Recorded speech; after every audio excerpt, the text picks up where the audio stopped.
Welcome back to another episode of Comic Watchers, brought to you by Comic Watch. Comic Watch is your source for all your comics and media news and reviews written by fans for fans. Fuck the clickbait sites, it's our time now.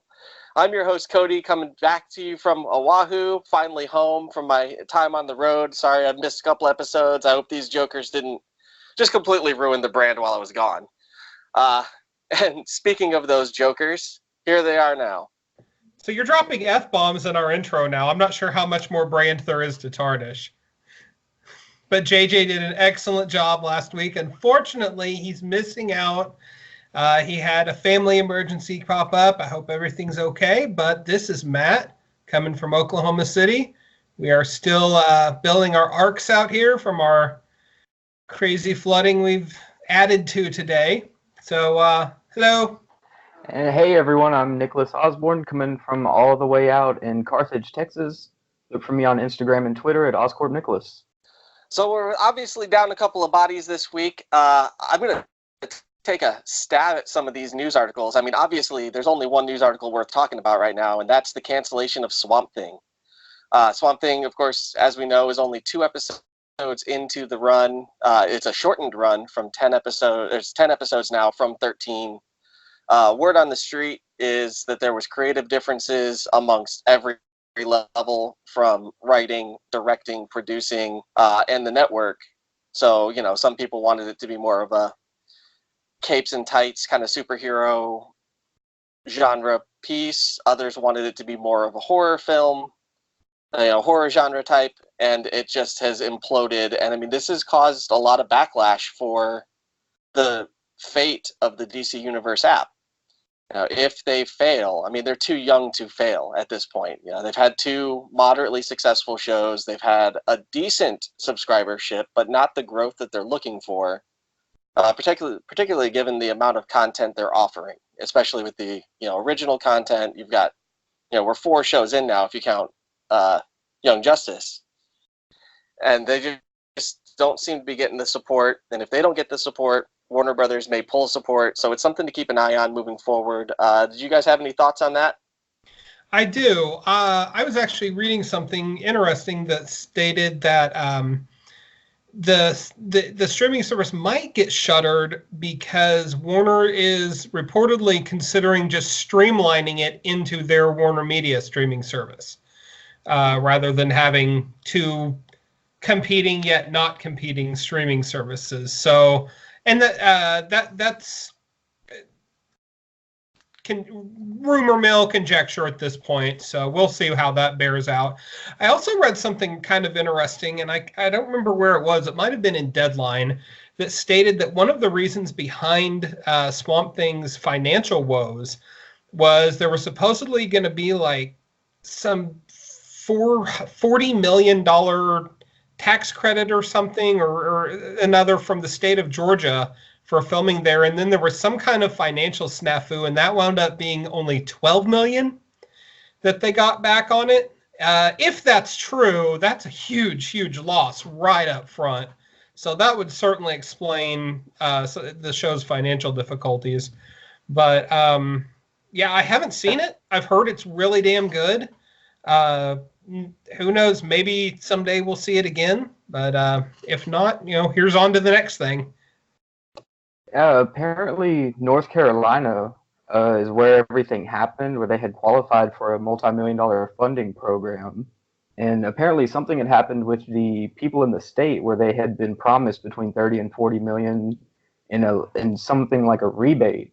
But after the error was found and corrected, it turned out they only got 12 million. And the budget was around 85 million for the first season. So Warner Bros. And the execs at DC Universe figured they can't keep that level of quality that they had in season 1 for the next season if this is their budget going forward, so they opted to just cancel it. And thank you for correcting me on that, Nick. That's kind of the rumor going around right now, but like you said, it's hard to tell because we don't have any official word from them. I'm sure there will be more to come. Absolutely. Yeah, that's really interesting. I mean, I guess they could go back to the level of quality that Titans was. Ouch. Too soon? Not soon enough? I don't know. Doom Patrol was great. If they keep Doom Patrol going forward, And Swamp Thing seems a step in the right direction. It's got great reviews. Everybody loved it. It's probably something behind the scenes like this funding issue. That would make sense. In other news, Marvel appears to be in the process of teasing another weekly event like No Surrender and No Road Home. This time, No Mercy, No Compromise. The teasers have been slowly filtering out into the world. We've seen Blade will be involved, Monica Rambeau, Spectrum, Wiccan, and I believe there was a fourth one that came out while I was at the grocery store, and I did not have a chance to look and see who the fourth one was. But I think it's worth Winter paying attention Soldier. to. Okay, all right. So I mean, whether this is a continuation, whether it's loosely linked to the other two, it's worth keeping an eye on, especially as great as No Road Home was. And if you've been watching at home, you know how much we all really enjoyed No Road Home. So I thought I'd put that out there. Let's see, what else is out there? Wonder Woman 84 has a new release date, I believe. I believe it's a new release date of July 2020. I know originally it was supposed to be December of this year, and then they bumped it up to November of this year. Now it looks like they pushed it back. In the tweet where Gal Gadot put out the new promo art, she also noted that they will not be at San Diego Comic-Con. So if you're going to San Diego Comic-Con with the hopes of stalking Gal Gadot, wait until next year because this is not your year. That's actually an interesting trend because Marvel has been notoriously pulling out of SDCC in recent years for favor of the big D23 event for their reveal. So I have to wonder if this is going to start being a trend where these bigger studios just opt to do their own big events in the future, and SDCC's buying power, for lack of a better term, is reduced. You know, I would be perfectly fine with that. I've reached a point where I'm so sick of going to a Comic-Con and being inundated with fucking movie stars and television stars and, you know, below television stars and below movie stars. I mean, good. Great. Do Yeah, your that own would be thing. awesome. Get your own damn convention. I'm not here to see Captain Picard. I'm here to see Jeff Johns. So, I mean, that's my personal feeling on it. I remember when Comic-Cons were about comics. I went to one a couple of years ago in San Jose and realized there was no comic talent there. It was all like CW people and sci-fi people. And I was so bummed out. That sucks. They say now to support local ones because that's where the actual comic focus is. Oh, yeah, absolutely. Yeah. We've got a local con every October here in Oklahoma called OFCon that it's awesome. Dealers from all around this area show up. There's just so many awesome comics there. If you like comics, that's what you do. Yeah, it's these local ones. It's where the real fans are going now. Absolutely. Yeah, for sure. For sure. We actually have 2 local cons out here in Hawaii, and one of them is dominantly television and media, and the other one is dominantly comic books. And they're in constant war. Apparently, they just hate each other. But anyway, anybody have any other major news that they've heard over the last couple of days? There's a lot of we get a lot of press releases. I look through most of the press releases, and a lot of them are so-and-so has a new project coming up. This person has a new one coming up. Most of them aren't like huge, mind-bending news. So we just wanted to kind of get you the quick hits, especially since none of us prep news. So hopefully that's sufficient. I'm going to hit the marker for Derbs and move us into our spotlights. Oh, I think the place to start would be Justice League. Justice League number 25 is out this week. This is Scott Snyder, Jorge Fernandez. Is that right? No, Jorge Jimenez, Javier Fernandez. And this is the final issue of the Sixth Dimension arc, and also a prequel prelude into DC's Year of the Villain. It's a hard arc to try to sum up. But essentially, what we're dealing with is this long game that Snyder has been playing between the forces of justice and the forces of doom is really coming to a head as basically Justice League versus Lex Luthor as almost avatars, almost Superman versus Lex Luthor as avatars. Justice on one side, Doom on the other. And in the process, they have explored different ways to prevent a crisis. And in all of these various ways to prevent a crisis, you see the one that worked, as far as the World Forger can tell, is basically, it's involving brainwashing, it's involving concentration camps, it's sequestering certain elements of society in order to make society work, which is always, that false utopian, anti-utopian, not really even dystopian, but it's that anti-utopian flaw that science fiction loves to exploit. And at the end of this one, you see Batman go to the world, was it Batman or was it Superman, go to the World Forger and say, well, wait a minute, what if you just work with us? Instead of trying to solve this on your own, why don't you join the Justice League and ride or die with us? Which is fascinating that it never occurred to this kind of celestial being that, wait a minute, if I just try not to do it by myself, maybe that's an option that I haven't explored. So the World Forger joins the Justice League, and they come back, and Earth is trashed. Earth's trashed. Luthor is dead. Where's my air quotes? Where's my camera? Luthor is dead, and now we're moving into the year of the villain, where Luthor has essentially dissolved his company. He's spread out the weapons. He said, the universe is ending anyway, get yours. And humanity, as could be expected, was like, yeah, get mine. Hell yeah.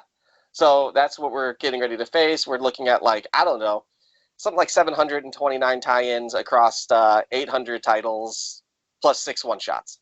It's a ridiculous checklist, but it does promise to be something well executed, if not necessarily fresh or innovative.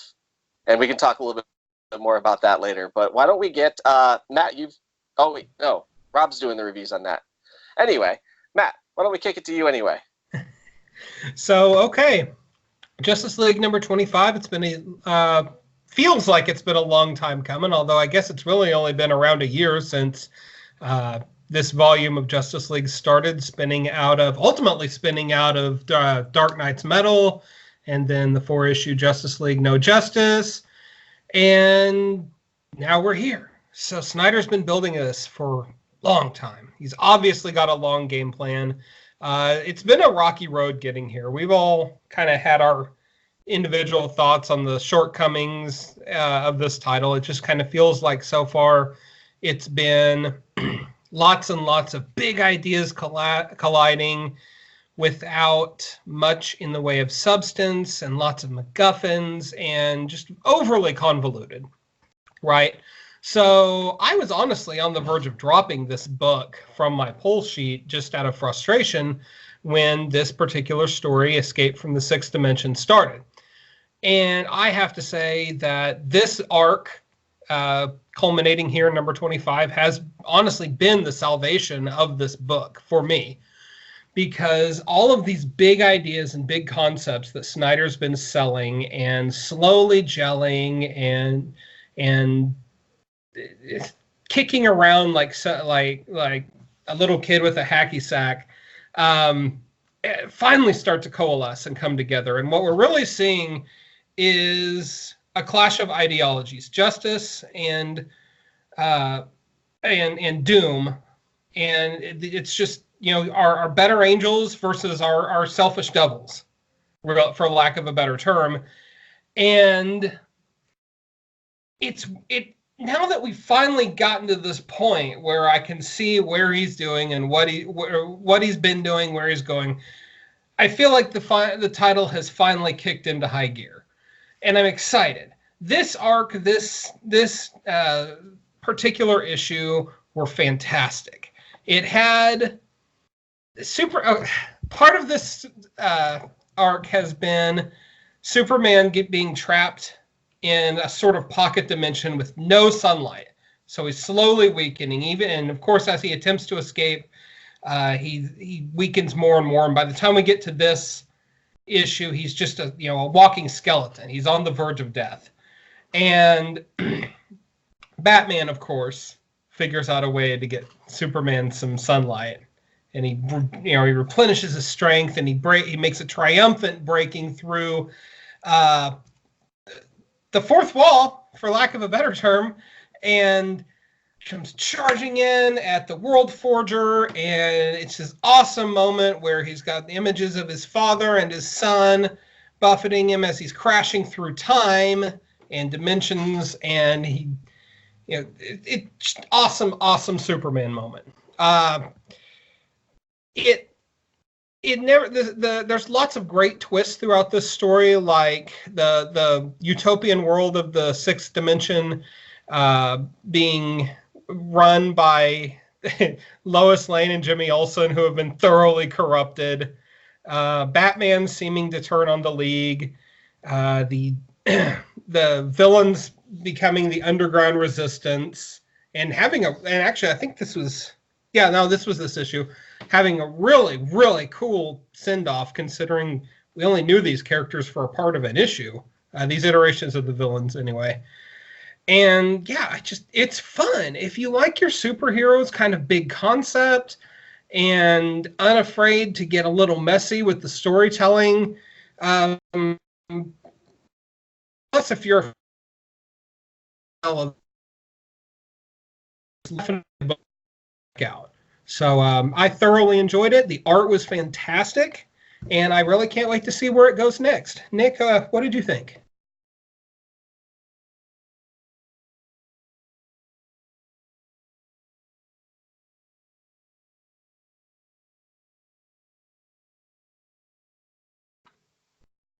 Appears my mic was muted. So I'm probably not too different from you guys. I have no complaints about this arc, really. I mean, from the start of the Sixth Dimension storyline, that has just really kicked off into this big event that I think is right up Snyder's alley. He has big ideas and big concepts, but he takes these spectacular and sometimes otherworldly stories, and he presents them in a way that's relatable. I think a common, I guess, concept in this one was friendship. It was kind of the deciding factor on what brought Superman out of that alternate dimension. Batman truly believed that the only way was for him to do what he was doing, but that wasn't a mutually exclusive idea. On top of providing Superman that chance as his friend, they both kind of were on that level of understanding. And when he brought that concept back around and showed that to be an underlying concept, and then just continued it with the World Forger joining, like Cody said, he kind of just brought it home and something that was really relatable.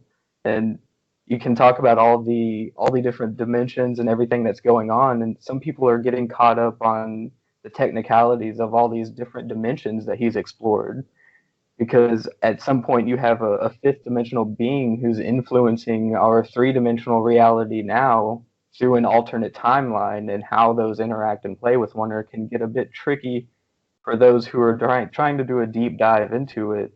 But I think the way he wraps it up, it clarifies it and it brings it in a way that you can understand it, and it really kicks off the next big event in a really cool way.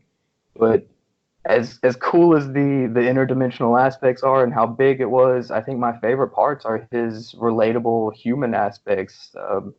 Him and Pa Kent lighting the lantern, and how they keep coming back to that, and how that kind of transcended the story. And we start into issue 25, I believe, with that moment, and that kicks off this finale.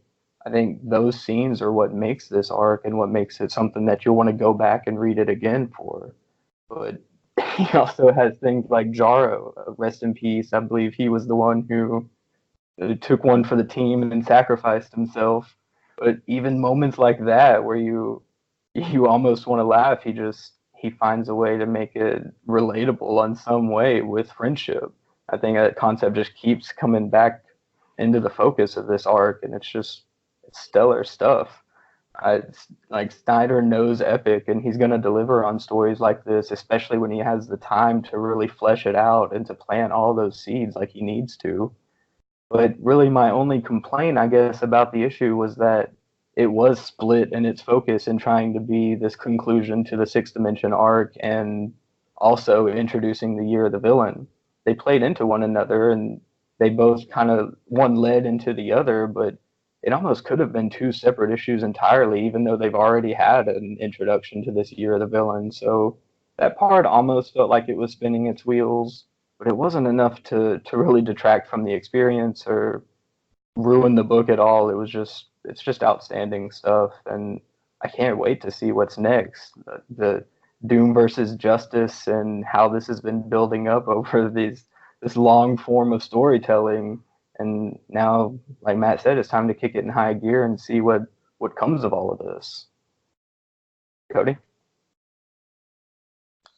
Yeah, so kind of piggybacking off of that, the notion of friendship that is fed through this particular arc, right? It hasn't necessarily been super crucial throughout the entirety of the series, but in this arc, that idea of friendship was central. And I think that plays into something that's kind of a little bit out of Snyder's wheelhouse, and that's like a social commentary at work here.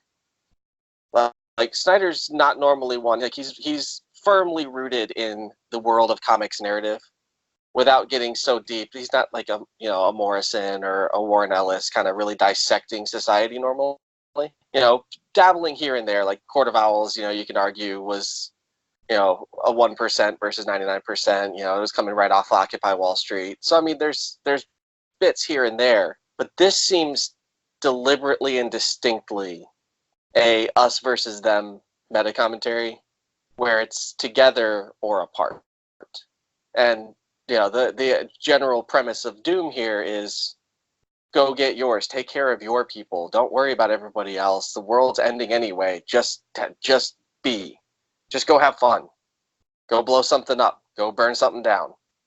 Fuck what you want, drink what you want, eat what you want, whatever. Whereas Justice seems to be more community-based. This is the League. This is everything. So, like in that respect, like I feel like we're actually seeing some growth from Snyder for the first time in quite a while.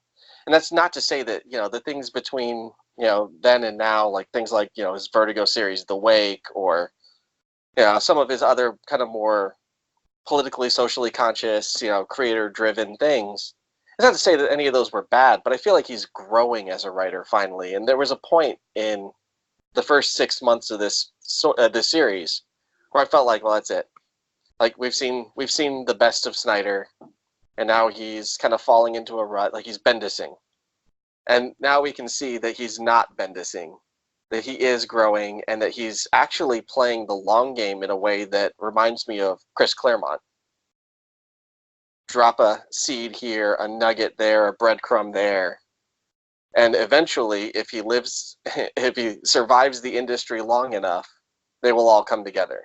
Sometimes it doesn't. Sometimes the X-Trader gets handed off to somebody. But in this case, they are all coming together. I thought it was a fantastic issue. I thought it was a great arc. I haven't been super high on this series, although they have Martian Manhunter in it, which is always going to be an iteration of Justice League that I'm going to like more than one with Cyborg in it.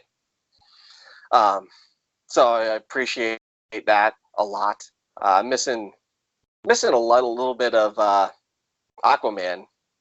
I mean, everybody's missing Aquaman apparently. Mara's missing him right now, but Drown Earth didn't do it for me. I thought it was just kind of yeah, right, Matt. Yes, exactly.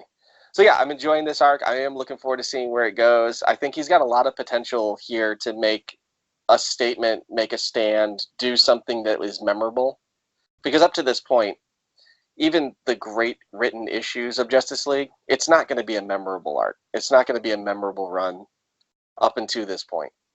I just can't imagine 5 years from now we're like, man, remember those Legion of Doom issues? Well, those were James Tynion anyway, I guess. But like they were good issues, but we're not going to be talking about it for a long, long time. But this has the feel of something that we could be talking about for a very long time. And I mean, this, flip it over, villains on top, it's not new. We saw it in Old Man Logan. We saw it in Wanted. We saw it all over the place. Like, this is a pretty, Blackest Night in a way. Like, there's a lot of stories like that. This one does have the mark of something different. And I think that difference is relationships versus isolation. So I'm excited. I'm enjoying it. Any final thoughts? You're muted again, Nick. I gotta stop doing that. No, I actually think the series has been great up to this point. I was a fan of Drowned Earth when other people weren't. I've kind of been on board from the first issue. I've fallen out once about middle of the way through, and I caught back up, and it works well together. I guess when you take it all in one sitting like that too, it might help because he's really is playing the long game, and going back and going through them now that you know what he's doing with it might help because it's good stuff. I actually don't dispute that because I remember when the first issue of that came out on the heels of No Justice, which I did not like. I was completely blown away by that first issue. The first thought is, wow, this thing does have the potential to be a Morrison level Justice League epic. And then, so it went as it went. So, I mean, it might just be a case, like you said, where I just need to sit down and dedicate some time to reading it all in a short burst to see how much better it ties together. Because I suspect now that we're seeing all the payoff come together that it will read better in retrospect. Except for Drowned Earth. I mean, there is something to be said for the fiscal, I don't know, stringing along that entails. Like a 25 issue epic at $4 a pop plus, number one was a little bit more. 25 was a double size issue. I didn't look at the cover price, but I know it was higher than $3.99. So I mean, there is something about that in today's modern climate where comics are just so damn expensive now. And, a bi-weekly book. Like, I'm so sick of bi-weekly books. I wish they would just die a fast death. But He's yeah, getting rid of them. January is on its way. Yep. Yes. Thank God. But yeah, like unlike you guys, like I read the first 2 issues and was done with the book for a while. I was still buying it. It was just sitting in my box. Drop the next one in, drop the next one in, drop the next one in. I was like, I should drop this, but I'm real bad about dropping books. Like, I actually was still pulling Flash up until like 3 or 4 issues ago, and I've hated it for a good solid 6 months. So, on a bi-weekly book. But yeah, so I'm glad I didn't drop it. I'm glad that I got to watch the long game. What happens next is crucial. It is crucial to the legacy of this run. But I think he's got what it takes. Like, I've never been disappointed before, except for like Super Heavy. But the rest of that Batman run was really good. So Super Swamp Heavy Thing was is good. Yeah, we're not even getting into that. You just called me John. No, Really? no, we ain't got time for that. So, are we ready to move on to the next spotlight? So, our indie spotlight this week is on Criminal. Criminal number 5 starts a new arc. This is, of course, the latest volume from Ed Brubaker and Sean Phillips. If you haven't read Criminal before, go read Criminal. Like, you're robbing yourself of the greatest crime noir series possibly ever. Like, I know that sounds like hyperbole, but I mean, I think this is the best crime noir entry of all time. And that's including all of Brubaker's other crime noir work. The man is an absolute master of this genre.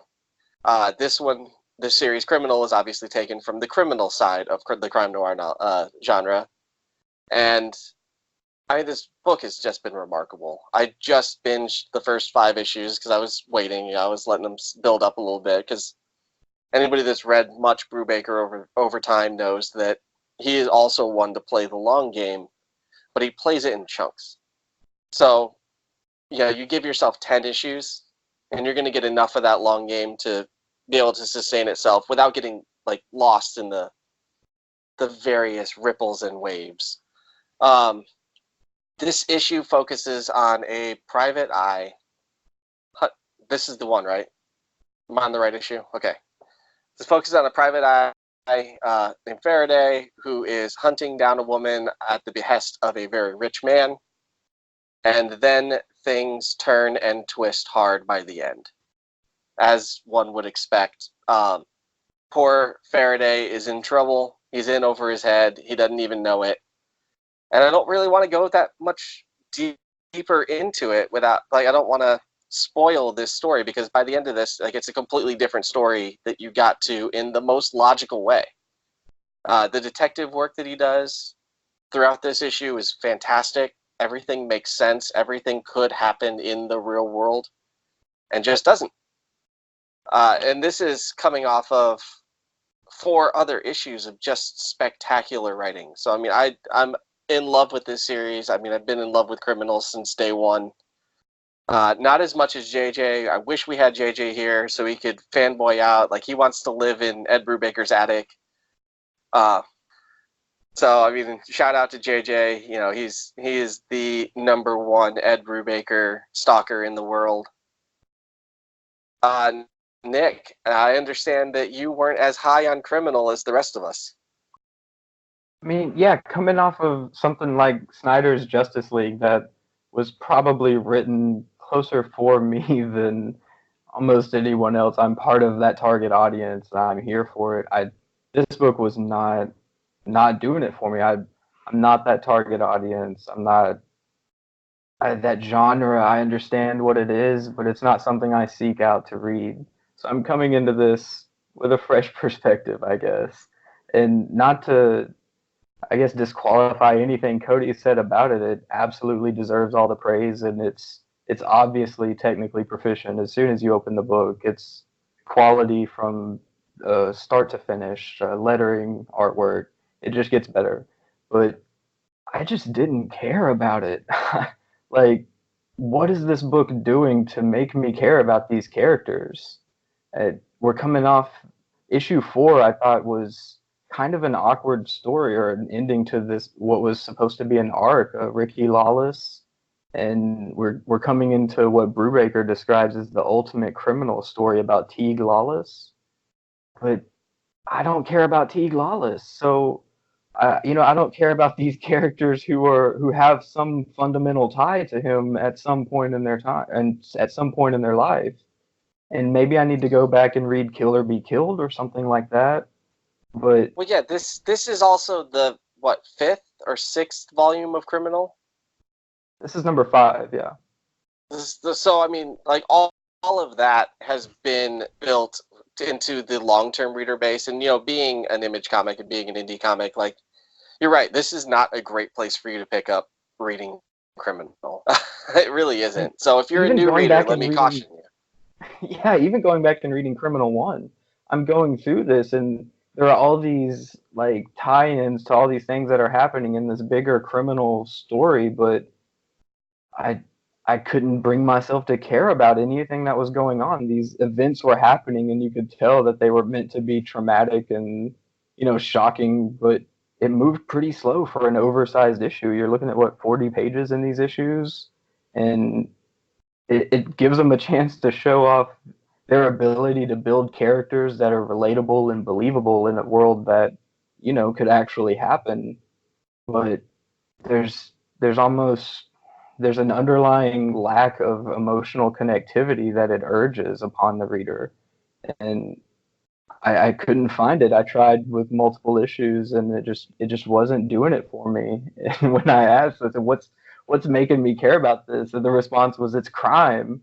But if it is this profound exploration of underground societal dynamics and the complexities of good versus bad, I'm not getting anything that profound from it, or nothing that can't be injected into almost any other crime story from this perspective. And that doesn't, like I said, I don't think that disqualifies the technical proficiencies of this book, of what it's accomplished and what it can do in the genre, but what is it doing? Like, why am I supposed to care about Teague Lawless and these people who helped influence the death of him? I don't know.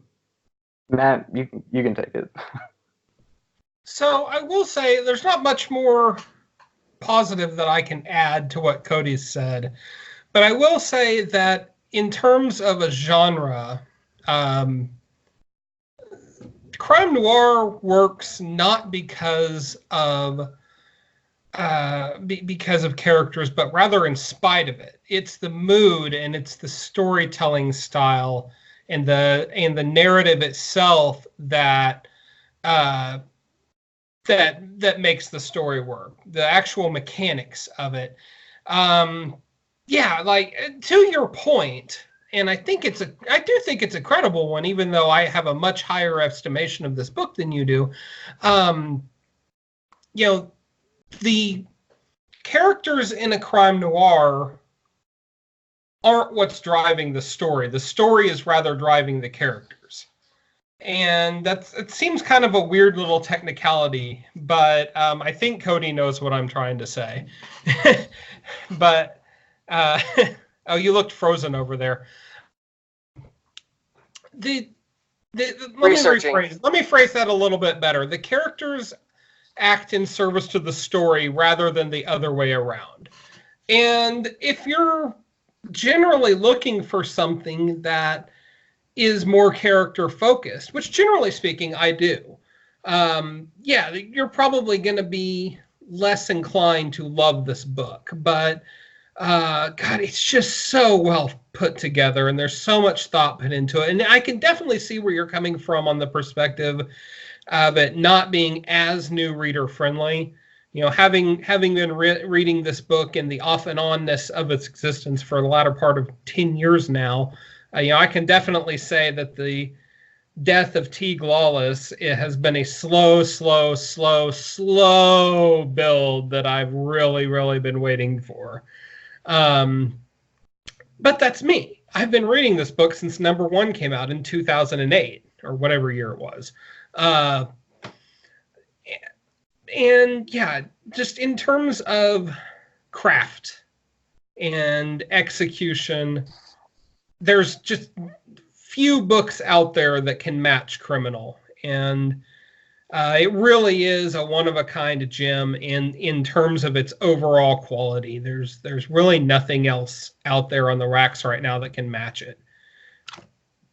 And to echo what our good friend JJ said about why you should read it, it's crime. So Cody, back over to you. Yeah, so I'm not sure it came across quite right. So this is the 6th volume of Criminal. Oh, I see. Five issues in this series, but we've known Teague for a very long time. So I feel like what you're saying is absolutely true. That why should you care about Teague if you're just picking up Criminal at volume 6 and saying, okay, well, he dies. Why do I care? Except for we've cared for 12 years. The first issue came out in 2007. Yeah, I know, right? 12 years of following this kind of saga and epic and through its ups and downs, its sideways, you know, kind of tangents that it takes and then loops back around. Like, so, I mean, if you were going to care about Teague, it was built in way earlier than issue 1 of volume 6. So, is that a flaw of this series now? Or is that something where they're at the point where they don't even really need to consider that? Because we just talked about Snyder's not being as reader friendly because he also is playing the long format game. Is this another one of those cases? I think so to a degree, but I think that what I was trying to say and failing earlier was that because it's an indie comic, the expectations are different, right? Like we people that follow Criminal. They're going to buy Criminal no matter what, right? Just like people that follow Tank Girl are buying the new Titan series of Tank Girl, regardless of whether it's good or not. I mean, Trey says it's pretty good, but they're going to buy it anyway because it's Tank Girl and it's new and it's, you know, a 30-year-old property that has been building a cult fan base. And Coward, that was the first trade. Criminal is kind of the same way to me, that they don't rely on a new readership. They're going to publish this because the old readership wants it. Whereas with Justice League, they need a new readership and an old readership. Yeah, what's up, man? I will say, though, that the first issue of this volume did focus exclusively on Teague.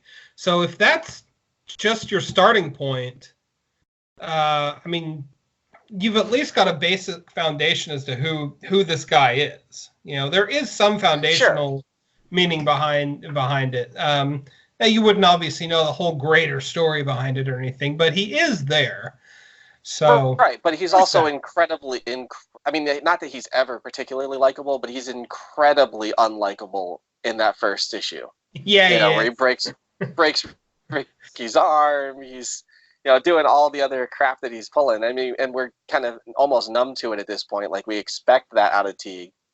But if you're a new reader, like that's not going to draw you in, make you care about Teague. Like you're going to be like, all right, good, this guy deserves to die, and but it does engender recognition.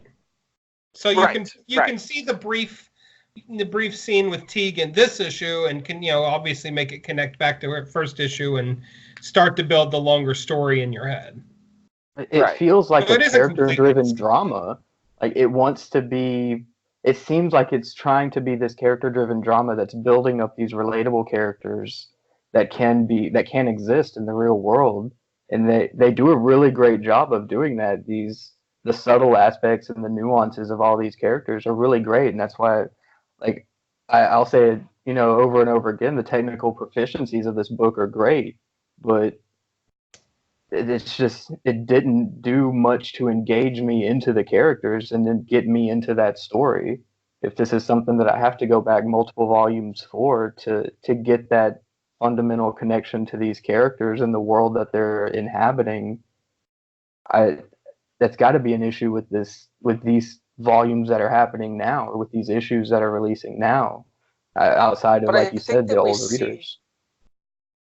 I think that we see this very frequently in creator-driven, like single creator projects. So, like, imagine if you picked up Y the Last Man at volume 7 and tried to read it from there, or Preacher from volume 6, or any of these like long run but not infinite run books.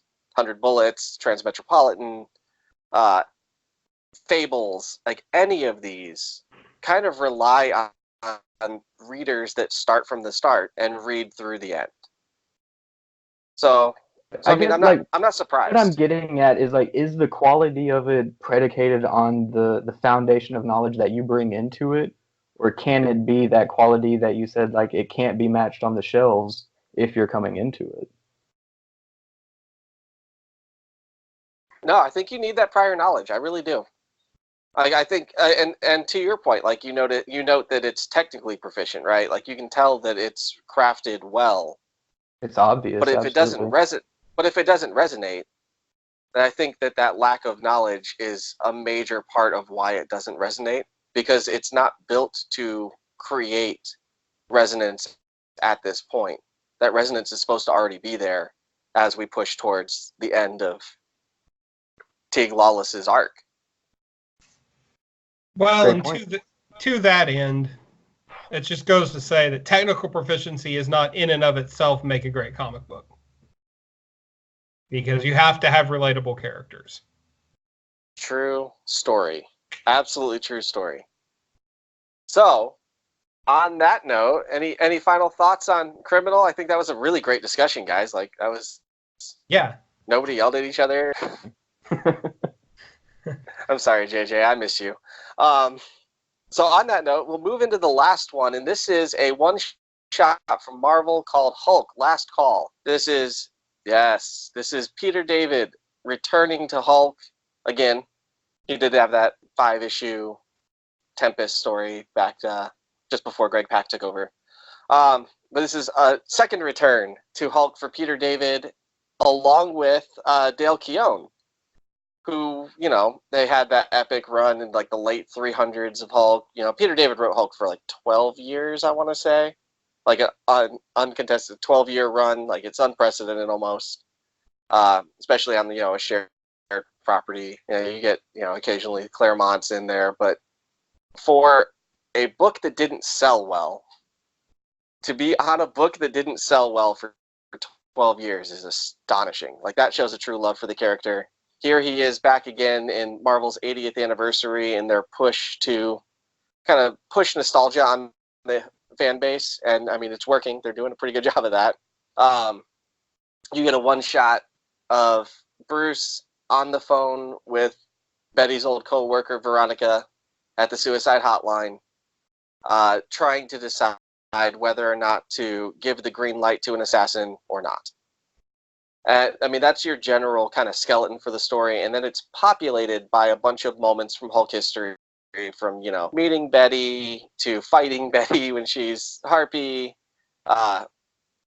various moments in Hulk history that kind of give you the, like I've been saying all week, like it's a primer on Hulk. If you read this, you have an idea of who Peter David believes that Hulk is, and if Peter David's kind of, to me, the final authority on Hulk. Like, if he doesn't believe it works, then fuck it, it doesn't. So I mean, it's nice to kind of get inside his head and see how all this plays out. Now, the execution of it, all said and done, it was okay. It was good. It was proficient. Keown's art isn't as sharp as it used to be, but I still thought it was better than 75% of the Marvel artists running around right now. So, like, I'm not going to bitch too much. It's not Journey into Mystery, or whatever that War of the Realms garbage artist is.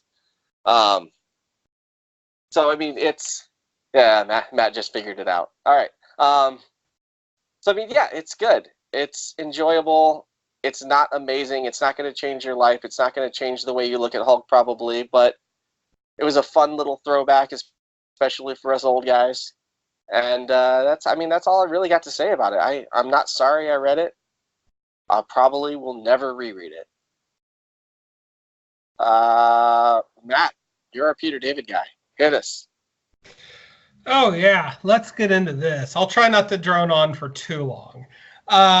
So Peter David is, like Cody said, the all-time great Hulk writer. He not only defined the character, but he completely redefined the character over the course of his 12-year run. And he has returned to the character briefly a couple times since then. Cody mentioned the Tempest Fugitive story, and there's about a 10-issue return or so. There was also some House of M nonsense in there. But more relative to this conversation, he did a one-shot circa 2007 with Dale Keown called Hulk the End. At the time, Marvel was doing various The End one-shots and miniseries about their characters' last days. And Hulk the End is a beautiful swan song for the character. In a nutshell, it's the end of the earth. There's nothing left for Hulk to fight, but at the same time, he refuses to let Banner die. So whenever Banner does come out to play, he's this withered 200-year-old man who just can't die because the Hulk refuses to let him. And the story, after all these years of Hulk hates puny Banner, the story climaxes with not even the Hulk can stop death. And after Banner passes away, Hulk is glad for a moment, and then he realizes Hulk is lonely. And it's beautiful. It's pure poetry. And God, Dale Keown's art is just gorgeous. So I say that to come back to this, because Hulk the End is kind of the perfect coda. And I felt like at the time that it was the end that Peter David never really got to write for the character. And that because he wound up quitting the book in 98 after 12 years because he was just sick of editorial interference. Heroes Reborn, Onslaught, etc., it just screwed his book up. And he was finally getting it back on track. He had freaking Adam Kubert on art. Everything was starting to come back together, and finally it's he and editorial done. So he leaves the book with a very open yet haunting and poetic ending where in issue 466, 21-year-old spoiler, Betty dies. Betty Banner dies of gamma radiation poisoning, and of course it's attributed to prolonged exposure to Bruce Banner. So the next issue, though, is where it gets really, really sharp and really clever, and it's probably the best send-off issue I've ever read for anything from a departing writer on an ongoing property, because it tells the story from an older Rick Jones perspective of Bruce Banner trying to kill himself, and the Hulk won't let him. And this is a Rick Jones maybe 20 years or so in the future, and Peter David is smart enough to know that future writers are probably going to undo the end of his story. He is never going to have a final say on this character. Betty will probably be back, but he's smart enough to just almost casually throw in Rick Jones saying, I know, based on my experiences, that time's always shifting. So everything I've just told you could be completely wrong and may never happen. And sure enough, Betty eventually came back. And other writers, poor Joe Casey, had to follow Peter David, and the Hulk was like a literal clown on one cover about 3 issues later. It was bad. But we never got to, in all that, really explore what Bruce Banner was going through at the time. So that's kind of what this is Peter David getting to explore what I think was he had really intended to do before he wound up leaving the title. And unfortunately, like Cody was saying, it does wind up feeling a bit like Reheated Leftovers. It's not a bad story. I really don't have anything necessarily negative to say about it, although as a longtime Hulk reader, I could have done with less recapping of things that have gone on in the past. But and I do have to give Peter David props for not forgetting about his 25, 26-year-old Betty and Veronica gag. Big props for that. I got it, big guy. But I was hoping for more of a last word, and when I finished reading this, I just kind of realized, well, shit, I've already had my last word, and it was Hulk the End in 2007. This is kind of like a second dessert that you didn't order, and you got it anyway, and now you just feel like, well, I guess I'll go ahead and eat it. It's not bad. Dale Keown's art, and I think part of the issue with Keown's art is the fact that he's got 4 inkers on him in this issue, which is just ungodly. That's like Jim Lee levels of inkers for far, far, far less detail per page. It's not as sharp. You know what? It doesn't suck. But if you've looked at Keown art from the early 90s, and that's what you're accustomed to seeing from this guy, that you're going to be let down by the art to some degree or another. Likewise, Peter David kind of shows his age as a writer, where he feels compelled to have a fight in the issue where maybe there's not really space for it, because Mr. Hyde shows up and they beat on each other, and the Hulk knocks him around a lot and works out and processes his emotions. Okay, I get it. Very by the numbers stuff. Although I do love there's a bit after Hulk has just beat his face into purple mush, and Mr. Hyde just says, "I'm sorry for your loss." Just like that, and then he passes out. That's a nice little touch. Did we have to have Deadpool be the assassin? No. I'm sick to death of Deadpool and Harley Quinn, but mostly Deadpool.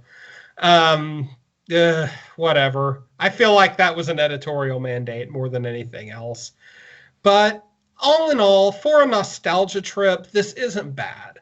If you're a fan of the Peter David Hulk, you're probably going to feel a little disappointed, but that disappointment is going to be balanced out by the clear care and love that Peter David has for this character. And that in and of itself is no small thing. So that's my 2 cents on it. 8 minutes later. Nick, what did you think? I don't know if I can follow that exactly. I don't have quite as many thoughts. I haven't been quite caught up on Peter David's Hulk run, but if you've read comics, you've come across his run at some point in your life. You flip through it in the long boxes at your comic shop. You've seen them and you've come across them. I read a few here and there, and I kind of knew what was going on, so I get where you're coming from about the recap stuff in the issue. It felt like it was, a little bit unnecessary, but this is part of the 80th anniversary celebration from Marvel, where they're bringing back these fan favorite creative teams. And it's funny, like you said, Cody, you're part of a title that doesn't sell well for 12 years, and you get brought back as part of this fan favorite. But I think it really says something to what he's done and what he's contributed to the character. And I love the book. I thought it was fun. It was a good book, and it had a message in it that I really appreciated, and exploring the depressive state of Bruce Banner and that duality. I think he understands the psychology of the character really well. You can understand, you see that he has a love for the character and he's explored it before. But honestly, this issue maybe should have come out in, I believe it's September, the National Suicide Prevention Awareness Month. This issue would have been a great addition to that to generate some discussion because it touches on some good things. And like you said, Hyde at the end after he's gotten his face beat to mush, and he says, "I'm sorry for your loss." Even after that, he shows a sense of compassion. I think that came about in a really interesting way, and what this book was trying to accomplish. And on the other end, I love the Deadpool cameo at the end. I'm a fan of Deadpool and Harley Quinn for that. So I thought it was I thought it was fun to see him at the end because you kind of think, who could it be up there with the rifle? But of course, it's Deadpool at the end who says the please that got me. Like I loved it. I thought it was fun. I think that was a well-rounded issue. Credits to Peter David, and he's an industry veteran in what he's doing with this. It may be a bit by the numbers, but he really does hit all the notes to make you put the book down and say, I enjoyed this, and I may not go read it again. It may not be something that I'm like, you have to read this book. I'm going to pull it out of my box and go through it again, but I wasn't mad I read it. It was enjoyable. Cody? Yeah, I mean, I think that hits the nail on the head for me, is that it was enjoyable. I'm not mad I read it. I enjoyed it. But again, like, I probably won't ever read it again. Matt, you said something about his last issue and how that was one of the great send-off issues. And this is not a new thing for Mr. David. His end of Aquaman was also an exceptional send-off. And his end of Captain Marvel Volume 5, which I stand by as one of the greatest 25-issue runs of comics ever by anybody about anything. And the final issue of that was the most brilliant send-off I've ever seen, where he's got waiting for the phone call to give him one last bit of hope to hang on, and then he walks out. Nobody calls. He's like, well, I guess I'm done. And then the phone rings after he's out of the room, and he never hears it. Like, that's just brilliant. Well, Dad, I tried. Well, Dad, I tried. Yeah. Oh my God, such a great book. Nick, if you haven't read that yet, it comes with my highest recommendation. I'm gonna have to check it out for sure. It's I don't want to derail myself too much on that, but I mean, it's a brilliant book. Highly recommended. Captain Marvel Volume 5, Peter David and Chris Cross, not the band, the artist. Yeah, so I mean, it was a good book. I love Peter David. I'm gonna buy anything he puts his name on. I'm even buying Symbiote Spider-Man, and I mean, not even a very big Spider-Man fan. Although Spider-Man's really hot right now, like, between Taylor's run and some people actually like Spencer's run, and not yeah. me, as evidenced last week. I don't think we need to get back into that one. But yeah, like, there's a lot of good Spider-Man out there. Into the Spider-Verse has kind of injected a whole bunch of new positivity. My daughter is absolutely nuts about Spider-Man. We've watched Into the Spider-Verse every day since its digital release. Yeah, I've had to she's see it having dozens of times myself. Aww. She's having a Spider-Man themed birthday party in a couple of weeks. So yeah, like she's all in, and it's all about Miles for her. Just all about Miles, which I think is awesome. Yeah, so good book. Time to move into the final segment. What did you read this week, and what are you looking forward to? Whose turn is it? Nick? Sure, I'll go at what I'm reading this week. Let's see, there's a kind of a big week this week. I got catching up on Grant Morrison's Green Lantern. I know he had a new issue. I'm a little bit behind on that one. I'm just at the vampire issue. That really cool stuff. I'm a fan of Grant Morrison, so I was excited when he got brought on to Green Lantern, and trying not to fall out of this one too late on. Deceased #2 came out. I'm ready for more of that already. Tom Taylor's just killing it. And Black Cat #1, her first ongoing series. I read that today, and it was actually really cool. Turned out to be kind of a fun heist story. It wasn't reinventing the wheel by excuse me, by any means, but it was fun. It was enjoyable. And I think what I'm looking forward to most next week is the Silver Surfer Black from Donny Cates. This is coming out, I believe, his Guardians run at the first issue when he got sucked into the black hole or the portal. And this is kind of what happened to the cosmic characters after that. So I'm really excited to see what comes of that. And there's a new issue of E. Ewing's Ironheart. The last issue was a team up with her and Miles, actually. So it was a great issue, probably one of the best ones of the series so far. And really looking forward to that. And I think the event Leviathan #1 comes out from DC next week. Had a few build-ups to that, and everybody knows Bendis has been building up to it for quite some time, so I'm hoping this delivers for his sake and mine at this point. Matt, what about you? Well, I've been catching up on an entire month's worth of comics because I tried to alter my buying patterns to keep from spending as much, and to that degree it worked. But then there was like a whole month's worth of books to get caught up on, so that's what I've been doing. I've been reading lots of things: Detective Comics, Batman. Which we probably don't want to go into. And yeah, Justice League.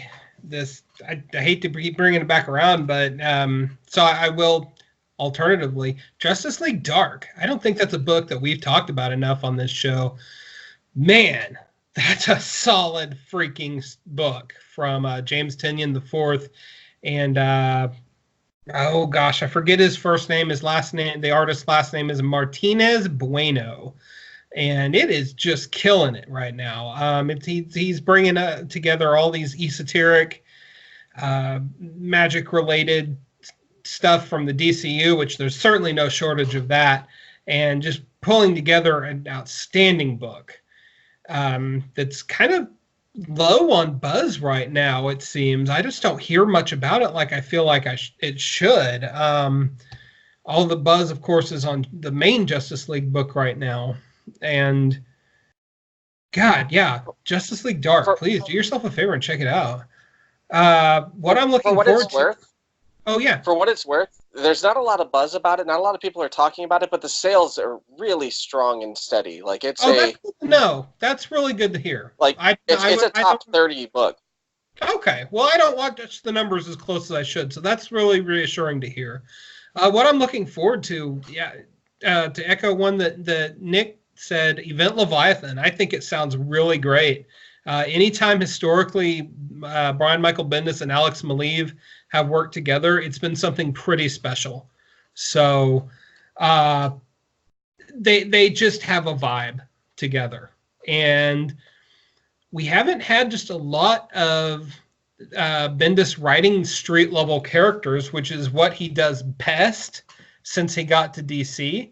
So I'm really excited to see what he does with Batman and Plastic Man and Batgirl and freaking Green Arrow and Kate Spencer Manhunter. Hell yeah, I'm all in.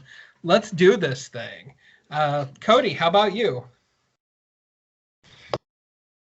So as y'all know, I was traveling, and I was traveling with my Kindle and all of our advanced copies and all of our download copies. So I spent a lot of time catching up. I finished Jim DeMatteis's The Girl in the Bay. I read Calamity Kate. I read all of Coda in preparation for the show that I didn't make it to.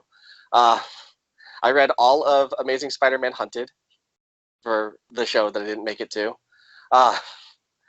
I read all of the Leviathan Rising issues. I slammed through. I read a lot. Like, I've been reading a lot of stuff that I've been just kind of putting on the back burner. Of all of them, I think, oddly enough, Calamity Kate was one of my favorites. Like, that series from Dark Horse is just pure fun. Like, this monster hunter's relationship with an 11-year-old girl that adores her is about the cutest damn thing I can think of in comics these days. I've really been digging it. As far as what I'm looking forward to, I mean, other than, the same old crap that you guys said, Hawkman 13, start of a new era. I'm looking forward to seeing where Venditti goes with that.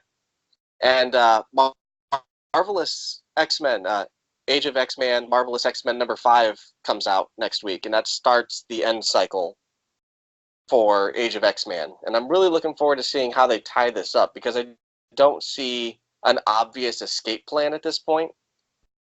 So how are they going to wrap this with 5 more issues and a one-shot, presumably, and then we're done. And then it's off to Hickman land for X-Men.